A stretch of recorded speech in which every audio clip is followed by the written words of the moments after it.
Welcome back, ladies and gentlemen, on this wonderful Wednesday for what is going to be nothing short of another jam-packed daily market update where we don't just cover the cryptocurrency space, but the markets at large. As a cryptocurrency investor, it's important you're paying attention to what's going on right now in the broader ecosystem that is the markets, and politically what's taking place predominantly from America, which is plaguing the markets at large. And we have put our foot forward in regards to being, I think, unpopular at the moment, relating to what Trump is doing, and actually being far more bullish on it than many people are. And we see that there is kind of March 2020 peak lockdown levels of uncertainty and sentiment right now on the back end of all of that. And I actually think that that sentiment is going to be what's going to potentially cause one of the greatest rallies in assets that we've seen in a hell of a long time. And we're going to be getting into that in this video, certainly as it relates to tariffs. We've got kind of the Independence Day taking place tomorrow, or today actually, and I think there's going to be potentially a sigh of relief on the back end of all of this. We've already seen one country actually get rid of tariffs as it relates to American imports. I think more will follow because it's a zero-sum game getting into a trade war with America, the largest economy in the world, the largest importer and second largest exporter that there is. Many countries are dependent on American business, and entering a trade war with America would only do more harm than good, in my opinion. So what you may end up with is lower tariffs across the board and more of a free kind of trade. You guys know regardless, or despite me saying I think Trump's tariffs are going to have a good resolve, I'm not for tariffs, period. I'm a free market guy, you know. I think markets should be freer, and tariffs I'm entirely against, despite in this context saying that I think the resolve, which aligns with my overall thesis and kind of riffing, the overall result is lower tariffs across the board. I could be entirely wrong on that, but we shall see. So we've got a hell of a lot to get into, as always. When do we not? We're going to start off on the tariffs. We're going to look at sentiment once again. And despite sentiment, people aren't perhaps positioned in the same manner. We're also going to look at the S&P. We'll talk about the cryptocurrency space. Markets had a bit of a bounce yesterday. Could be a bit of an April Fool's joke. We also had news from Circle, the second largest issuer of the largest stablecoin in the cryptocurrency space, USDC. We know that, or I believe that stablecoins are the evolution of money. Then we've got news from Grayscale in regards to their digital large cap fund. That's moving along nicely.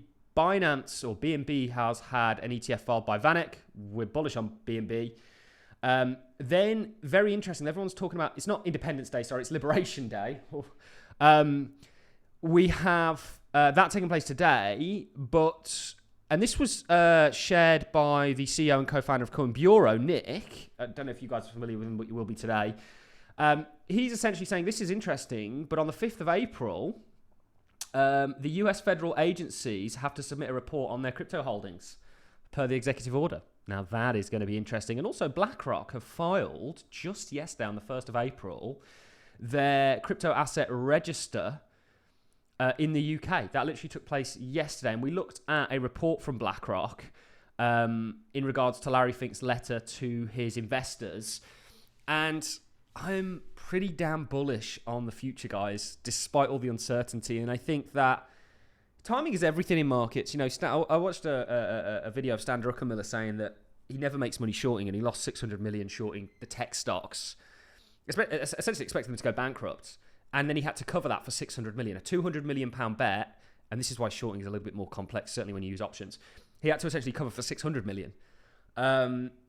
And then eventually, the resolve was he was entirely right on it anyway, because all those companies did go bankrupt. But timing's everything in the markets. Time in the markets is often a way to win. And I don't trade the crypto markets. If I trade anything, unless it's a really good setup on crypto, predominantly FX or, and I've got an interesting Korean won trade on at the moment, and you know, equities more broadly, such as right now I'm short WTI crude oil, which filters into our macro optimism around the kind of markets moving forwards. What I want to start on, though, is we are doing a giveaway, guys. Some of the prizes you guys can win is £100 in crypto, free access to our market mastery course, which is essentially, you guys would have heard me mention phase analysis. You'll get that course if you win the giveaway, and you'll learn about phase analysis and how we like to look at the markets. It's a great course. It's a really good, not just base, but overall view technically of how markets move and how you can benefit from them. You can also get 1 month access to the platform and my Patreon. And of course, one of the other things is a 30-minute one-to-one call with me. If you guys are fans, anything you might have questions on, you can ask me in that 30 minutes, of course, on a non-financial advisory basis, because nothing that we say or do here is financial advice. I'm just a man giving his opinion on the markets. As somebody that's been in here for a long, long time, has done very well from them, and ultimately believes he's going to continue to do well from them. And actually, I was lucky enough to interview two of the heads of 21 Shares, the largest exchange-traded product providers of the cryptocurrency space. These guys deal with institutions all the time, and we had an amazing conversation. And I think one takeaway, I got lots of takeaways from that conversation, and we will be releasing it, of course, on YouTube and all the other platforms. Patreon members have already got that because they get early access. One of the takeaways was I think just how well I really like talking to people that are at the heart of the space from a kind of product providing trend point of view, and just how well we can get on with people like that and kind of understand the more complex arguments, certainly in regards to where this space is heading. How you enter the giveaway, we'll leave a link to this page in the description. There's a few steps to it, obviously signing up to the newsletter, giving us a follow over on Twitter, and registering for the giveaway. Extra options, of course, like and retweets, etc., but you can enter the giveaway here, all the terms and conditions. We don't want anything from you other than essentially just that you follow us and follow our various platforms. So it's free to enter, and there's a number of prizes up for grabs. And we're going to be doing multiple of these. It's a way for me to give back. It's also a way for us to kind of increase engagement, which we're always trying to do. And I do have an announcement that I'll be giving in a few potentially weeks in regards to some charity events that we'll look to do, and charity events that will head in terms of not just giving money to something that may never end up there, like a lot of charities, actually going and doing things on the ground and maybe getting you guys involved in that. So do check this out. Do come and take part. Enough of the giveaway stuff. Let's talk about what's taking place within the markets. Now, this is a headline from CNBC. Europe markets fall. Healthcare stocks drop 2% on the brink of Trump tariffs. Now, Trump today, on Liberation Day, it's not Independence Day, I do apologise for that, guys, big difference there, is essentially talking, or he's going to talk today and he's going to give clarity on tariffs. Now, on the back end of the tariffs already announced, we see sentiment, whether that's consumer sentiment, really fall through the floor. This is from Zero Hedge, I think it's from Tyler. Everyone expects the apocalypse and nobody is actually trading it. And you can see bull and bear sentiment is, really through the roof. And the last time it was here, pretty much time the bottom of the markets is 2022, November. And of course, you can see we're actually lower today than we were on the March 2020 crash. And that's all on the back end of tariffs. It's my overarching opinion. Many people are using this as a way to be bearish. I'm using this as a way to be bullish. That retail sentiment, when it's at these lows, what's that great saying out there? And the saying, I think, is something along the lines of you buy when others are fearful and sell when others are greedy. We looked at actually a clip of Warren Buffett yesterday. We cover so much on this channel on a daily basis, guys. If you're not a subscriber, do become one. These daily market updates are going to give you everything you need to conquer these markets or understand them from certainly a news point of view and understand our technical opinion on them. But we looked at a clip of Warren Buffett yesterday where he essentially said, he was asking him, what do you think about the sort of recent sell-off in the S&P 500? He says, great, we're net buyers of stocks. We want this. I don't know why people get bearish or upset when stocks go down, certainly if you're a net buyer. And that's what we are of the cryptocurrency space. And there's two ways to look at this, either as an opportunity or a kind of curse. This is Economic Policy Uncertainty Index. You can see this is at sort of horrific lows, higher than sort of 2008's financial crisis, almost at the levels of the sort of lockdowns. And higher than the sort of dot-com crash. And is that warranted? It's my opinion that it's actually not. But the uncertainty isn't unwarranted. Markets are forward-looking. Of course, this is why you've seen the sell-offs that you've seen, is because models need to adjust. However, this is still very much within the realms of a normal pullback. Everybody wants to call tops. Everybody wants to be Michael Burry. Well, there was only really one or two Michael Burrys kicking around. And when everybody's bearish and when you get this level of uncertainty, in my opinion, that's not the perfect storm for a market top. In fact, if anything, historically, it's been the perfect signal for a market bottom. So we're bullish on all of this. We sort of outlined there that we believe that Trump's tariffs are going to potentially induce lower tariffs across the board.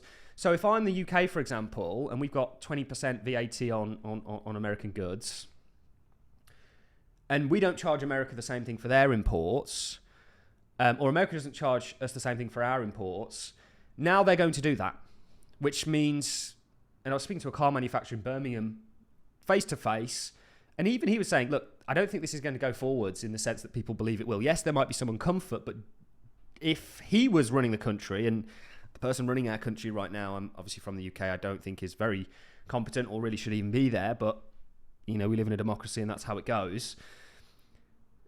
The better option is not to escalate a trade war and accept it, but to actually do something about it in regards to lowering our tariffs, which means that they will have lower tariffs thrust upon them due to it being reciprocal. The not so great thing, I think, is to essentially enter a trade war where you kind of band together and go, like there's rumors of and people are worried about, okay, well, we're going to up tariffs even more. Well, they're just going to do the same thing. And actually, you're the loser as somebody that's more dependent on America than they are on you. And in light of all this, I said yesterday, and so it begins, more countries will follow, and the result of Trump's, quote, reckless trade war will be lower tariffs across the board. Now, Israel and America have a special, very special, we're going to leave it there, special relationship. But Israel has removed all tariffs on imports of American goods. And this is a signed document. You will see other countries follow. Once there's a resolve to all of this, and the apocalypse isn't now, you watch what the markets do. We're heading or setting up for one of the greatest rallies, I believe, a blow-off rally in history. And it's to do with a lot of what Trump is implementing and going to do. And that is not a popular opinion right now, certainly when the markets have sold off since his inauguration. However, if you go back to 1985, on balance of probabilities, most inauguration periods, the markets sell off before they then see continuation, providing there isn't a recession, which we don't believe there is going to be one, despite there being an increased probability of one. We looked at JP Morgan's papers, etc., etc., etc. How we maintain all this, to deliver these daily market updates, I don't know, but it's because I don't have a life and I spend all my time sort of looking into markets, trading them, investing in them, and looking at related sort of dogma around them. So this is interesting. This is one of the dominoes to fall. I think there's going to be more that's going to continue.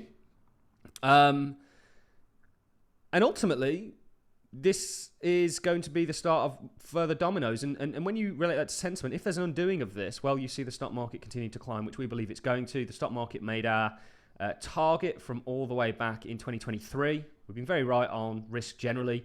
The altcoin sector has been a little bit more tricky. It's just the nature of the beast. You have to accept that. Despite that, 70% of our portfolio is still up, and I'll actually be making some portfolio readjustments today and sharing that with my Patreons. But I do think we're going to see a resolve here. Bitcoin I really don't think looks too bad at all. In fact, Bitcoin just supporting in and around that 30-weekly moving average. It's how we like to look at markets. If you win the Market Mastery course, you'll know all about that. As we break the markets down to 4 phases and use various things to help us monitor what phase the market is in. I ultimately think this is a great place to bounce, and that Bitcoin is going to see continuation along with the alt sector more broadly. In fact, it's going to overperform. Let's get into a little bit of news. Yesterday, so I believe that stable coins are one of the biggest trends in the cryptocurrency space. They are the evolution of money. The printing press evolved money into a notary form. Then you had the internet, which evolved, a combination of things, the internet and computers, which evolved money into a digital form, and now you've got cryptocurrencies or crypto, which is evolving it into a new form once again, a cryptographic mechanism that is going to be introduced and innovate the entire financial system. BlackRock themselves said that yesterday. We've known this for ages, and it's going to happen. And the cryptocurrencies that enable that, like the evolution of money, like Circle, and they predominantly do all their minting on USDC, not USDC, they're minting of USDC on Stellar. Those blockchains that enable all this are going to be very valuable, in my opinion. Trillions of dollars in terms of market cap. Potentially you could see larger market caps for cryptocurrencies, and Bitcoin got very close, has got close than you will the largest stocks in the world, because it's a different kind of vehicle and instrument and perhaps product or investment asset. But Circle have now filed for their IPO. You'll get a Ripple IPO probably this year, along with many others out there. Now, this is very timely. It was going to happen, but this is huge news, and this is kicking off dominoes. You can see this is their actual application. We also had news from Grayscale. They've now filed their S3 for digital asset large caps. They hold Bitcoin, Ethereum, XRP, Sol, and ADA. New York Stock Exchange has previously filed the 19B4 to list and trade this. Sticking with the prediction, the index-based crypto ETFs will be approved by the year end, if not before then. Now, this has extreme bullish ramifications for the market as a whole, because this is a vehicle And we've one of the only people that's ever done any work on ETPs and used this, and we got this very right in regards to being bullish on the overall space. I think you're going to get a rally soon, guys. I really do, to be honest. I think you're going to get a rally soon, guys. I really do. Certainly when you're supporting in around this 30-weekly moving average. But this is Grayscale Digital Large Cap Fund. We've got a higher target for this. We've given you this, it was a 10x at one point when this inverse head and shoulders form was a lot significant return down here. But this is likely going to get to that 175 mark. And ETPs look bullish. It's something that we've used to give us a barometer for being bullish on the overall space. 21 shares is probably the weakest, but we still are optimistic on all of these. This gap has now been closed, and we're supporting in and around a target that we gave down here. But this is good news. This has bullish ramifications for the space as a whole, really gives us an indication on where it's heading. Yesterday we had news, this is retweeted from CZ, that BNB ETF filed by Vanek. I'm also bullish on BNB. I probably need to go over to the,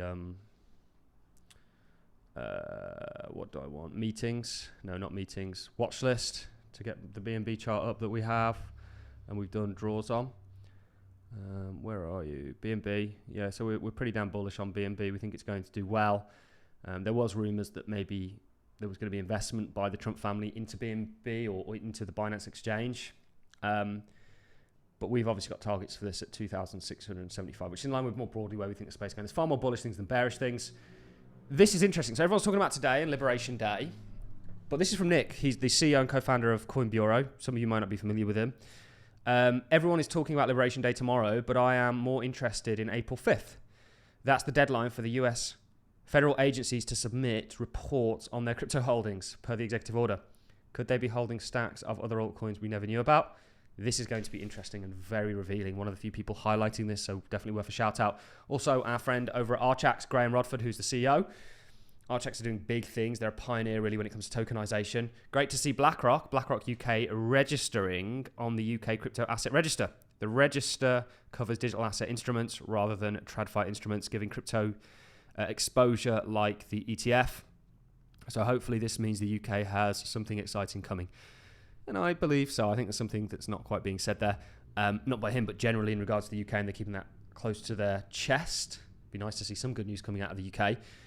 But this is huge. BlackRock literally did this yesterday. I won't go and show the filing because it gives addresses and things like this, but you can find it yourself on the FCA website. Ladies and gentlemen, that is really it from me. This has nearly been a 20-minute update. I'm wishing you all a wonderful day wherever you are and whatever you're doing. Certainly a wonderful Wednesday. And I'll see you all in tonight's crypto video and also in tomorrow's daily market update. Thanks for watching, everyone. I'll see you all soon.